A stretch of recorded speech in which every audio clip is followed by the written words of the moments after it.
Good morning. It is now April 26, 2023 at maybe 8 AM. Hindi ko na po in-scroll kasi may hawak-hawak po ako para po sa pamangkin ko. By the way, this is Brother Alexis Bonaventura po from Tondo, Manila, Philippines.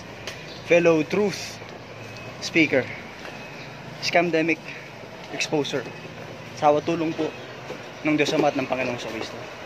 Gusto ko lang pong show sa inyo yung bago kong short.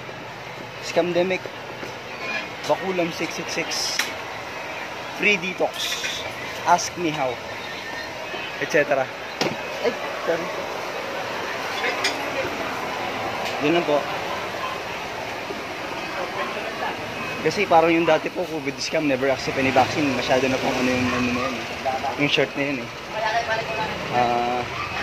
Luma na po, tsaka ito, nagbibigay po ng pag-asa sa kapwa-tao natin na mayroon pong lobin po nawa ng Diyos na dumating dito yung technology. May detox po yan hanggat hindi pa po nahuhuli ang lahat.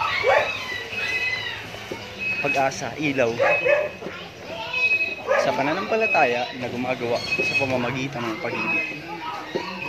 Kapayapaan po ng Panginoong Kristo. Magandang araw po.